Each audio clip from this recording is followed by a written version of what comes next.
Maudy Ayunda mengejutkan publik dengan posting foto pakai gaun nikah hingga banjir ucapan selamat. Siapa sosok calon suami? Akun Instagram aktris peran Maudy Ayunda dipenuhi ucapan selamat rekan artis setelah memosting foto mengenakan gaun pernikahan berupa kebaya.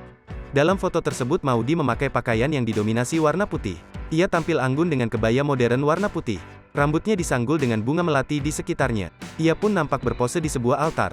Tak banyak yang ia ucapkan selain hanya menyematkan caption tanggal 22.5.22. Instagramnya pun banjir komentar dari rekan artis.